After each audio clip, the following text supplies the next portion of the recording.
e um pregador que fez isso aí. E aí, do meio para o fim da mensagem, ele não tinha mais a energia Do início, que ele né? jogou, que ele gastou no início. E ele desceu, terminou a mensagem, ele desceu, humilhado, envergonhado. Aí, uma pessoa mais idônea chegou para ele e disse: se você tivesse subido como você desceu, você tinha descido como você subiu. Eita, muito bom. É verdade. Muito bom. Mas essa questão que você falou, Gerson, do tempo das pessoas assistirem, isso levanta um debate na igreja hoje, que é quanto tempo dura uma pregação. Antigamente a gente tinha umas pregações bem longas. Quantos vídeos a gente já não viu aí de pregações de 1h30, 2 horas? É verdade. Essa parece já não ser uma realidade do nosso tempo hoje. Porque a nossa sociedade ela já se acostumou a pouco tempo de atenção. E aí aumenta o nosso desafio de conseguir, com a graça de Deus, claro, primeiramente, cativar a atenção desse ouvinte durante todo o tempo da exposição. Mas isso há até um livro, eu acho que é Pregue Mais em Pouco Tempo, se eu não me engano, também do Gilton Moraes, em que ele levanta essa discussão de quanto tempo deve ser a pregação. Se deve ser 40 minutos, 45 minutos, 1 hora. De quanto tempo uma pregação ela pode ser eficaz nesse aspecto, porque senão, para que o pregador não se torne prolixo. Porque às vezes o pregador quer pregar 1h30, mas ele, com o tempo, já vai gerando cansaço no ouvinte. E aí isso é um desafio para quem prega, no sentido de você conseguir manter aquele público interessado na mensagem que, claro, com a ajuda da graça do Senhor, do Espírito Santo, Sim, prestar atenção naquilo, porque realmente, quanto mais longo um sermão, maior o desafio, maior a montanha que você vai escalar para manter o povo.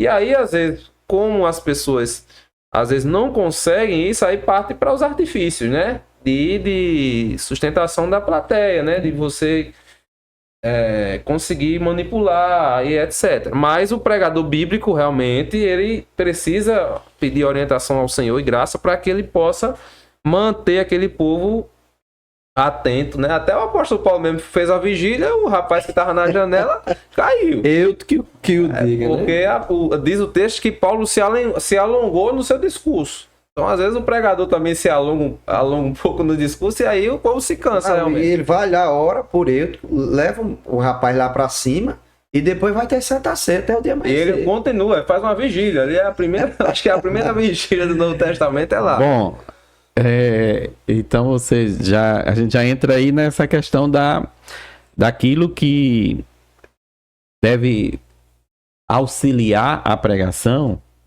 com relação ao subsídio, né, Sim. para uma pregação, que é aquilo que você pode trazer, é aquilo que você pode extrair de dentro do texto e aquilo que você pode trazer de fora para auxiliar no momento da preparação do sermão e da exposição. Então, quais são os subsídios para a pregação? Que estão dentro e que estão fora do texto. Essa relação que existe entre a homilética, exegese e hermenêutica. Eu diria que a primeira dificuldade, Claudio, que nós temos enquanto intérpretes é a diferença das línguas. Porque a Bíblia não foi escrita no português. A Bíblia foi escrita em hebraico, uns pequenos textos em aramaico e no Novo Testamento em grego. Então nós já temos a primeira barreira, que é a barreira linguística. E não é o grego de agora, né? Exatamente, que é o grego koiné, que já é outro grego que já é passado. Então a primeira dificuldade que nós encontramos é essa. É a primeira barreira, a barreira linguística. E é a primeira barreira que nós precisamos procurar superar. E para isso a gente precisa estudar os idiomas originais.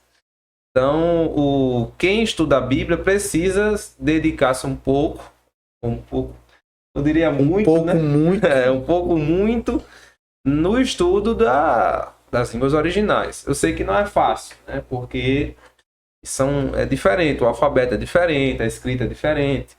Mas quando você fala Mas quando você fala assim, em se dedicar às línguas originais, você não está falando necessariamente que tem que aprender o idioma. Exatamente. Era isso que eu ia dizer, né? Que você Exatamente. seja não um precisa ter fluente Exatamente. em casa, conversando, já falando. Mas as você coisas. precisa pelo menos consultar fontes que lhe auxiliem nesse estudo. Um léxico, um dicionário, onde você vai pesquisar aquela palavra, o versículo X, versículo tal. Gênesis capítulo 1, versículo 1.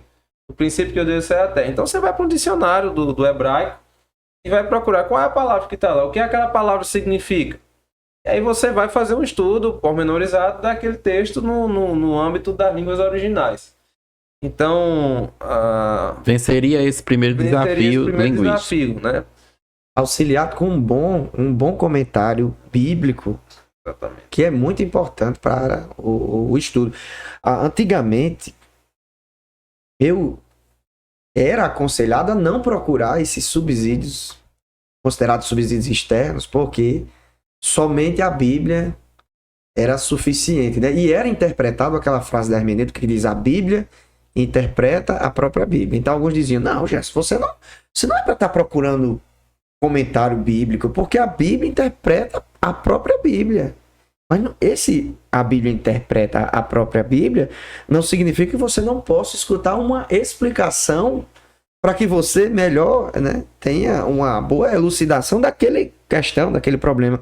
Tem uma passagem, se eu não estou enganado, em Cantares de Salomão, que eu era menino quando eu escutei isso na Rádio Nordeste, um programa que o irmão dizia: irmãos, como é que a gente vai entender um negócio desse se a gente não for procurar o termo, que não tinha ainda uma atualização. Era: o meu amado é cândido e rubicundo. Era o texto da revista... Não era Corrigida lá atrás. Lá atrás. Cândido e rubicundo, né? Era alguma coisa meio... Era ruivo, formoso, alguma coisa assim.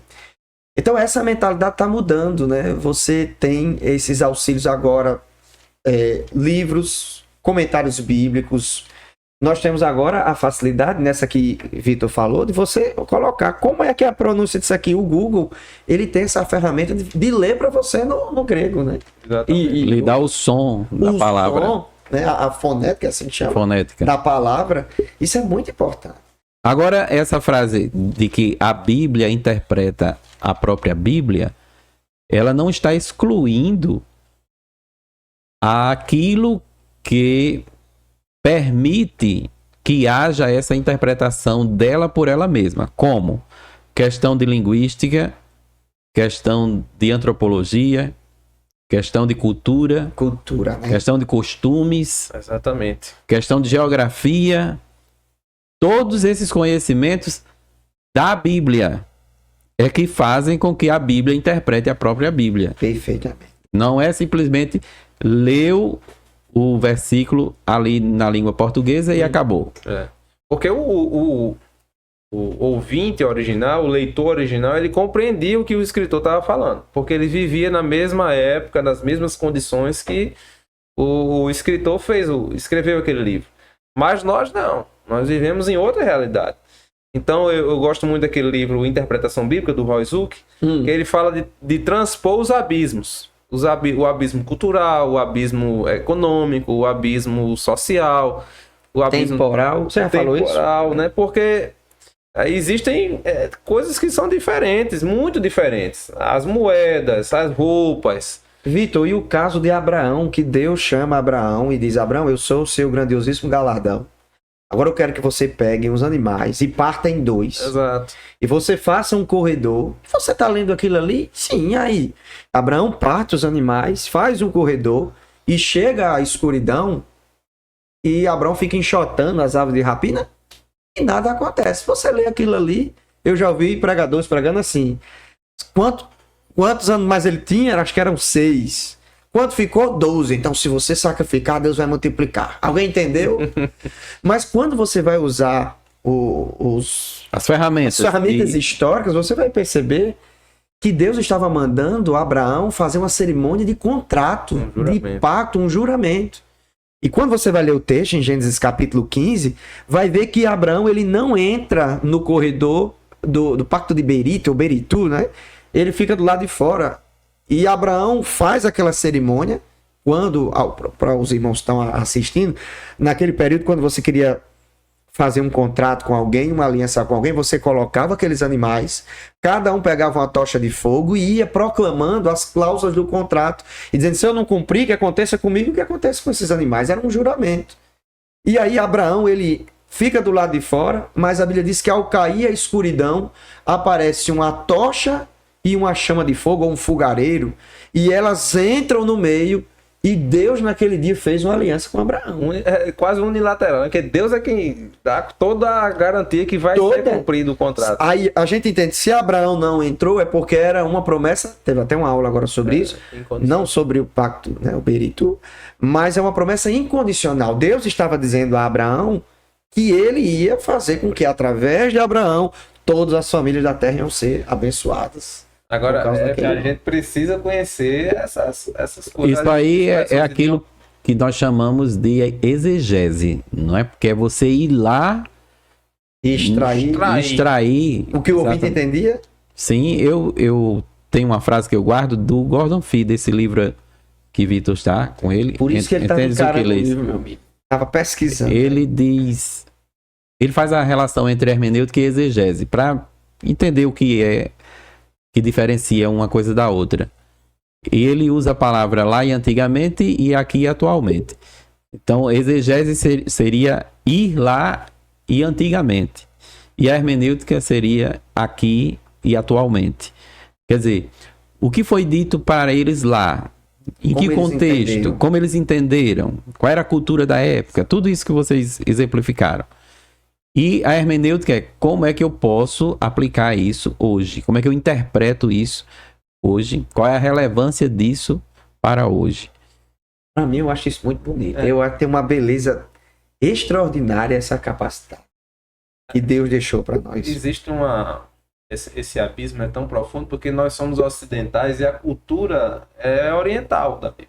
Então, é uma cultura totalmente, uma cultura de honra totalmente diferente. Então, quando a gente lê, por exemplo, o filho pródigo, quando o pai vê o filho e ele vai correndo, aquilo ali era considerado uma vergonha para os orientais. Um pai saiu ao encontro de um filho que abandonou a família, que pediu os bens para ir embora.